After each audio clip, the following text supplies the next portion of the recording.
Whoops, wrong set. Intruder alert. Intruder alert.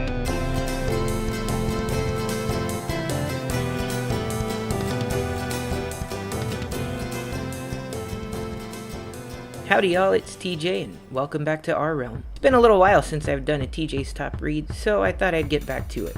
On our old channel, I actually did a fan promo / not quite review of Brandon Sanderson's awesome novel The Way of Kings, and the third book in this intriguing Stormlight Archive series hits November 17th, so I thought it'd be a great time to do a recap of the first two novels and kind of revisit what I think is so great about the world Sanderson creates, and the Stormlight world in particular. Take note, there's a ton of world building going on here and many minute details that contribute to Sanderson's vivid, immersive big picture, but today I'm just focusing on what impacts me the most. First, the recap, and there may be some spoilers if you've not yet read the novels. Way of Kings is the first of the Stormlight novels. Obviously, this is where we meet our protagonists and see two of the younger heroes coming into their power. Kaladin is a spren-touched, hotshot young warrior who's been forced into servitude in the ruling class's never-ending war against a nebulous, misunderstood enemy.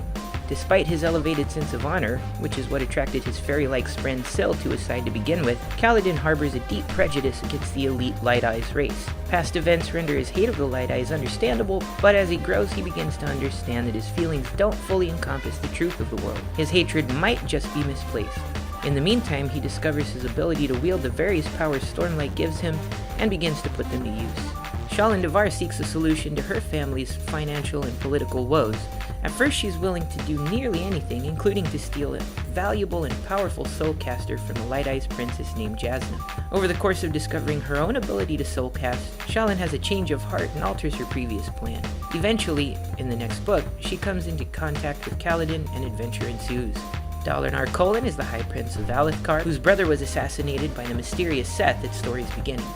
He's the full Shardbearer, meaning he possesses one of the ancient magical exosuit armors left behind after the passing of the old Knights Radiant, as well as a Shardblade to go with it. He begins to find his ideals and role in the war changing, and is mocked for following his country's old codes of war, calling for self-restraint, humility, and discipline among leaders, as well as the very ancient parables found in the Way of Kings manuscript. Roll credits.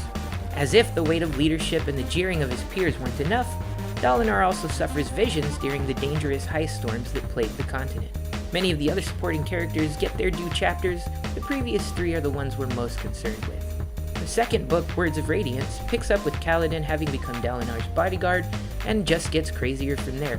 I'm trying to keep it brief and mostly spoiler-free, but essentially the assassin Seth is tasked with killing Dalinar, whose honor and conviction are increasingly a threat to his warmongering peers.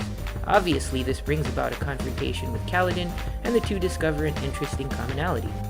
Shalyn and her teacher Jasna make their way to the Shattered Plains, scene of all the battles from the first book, but only one of them arrives.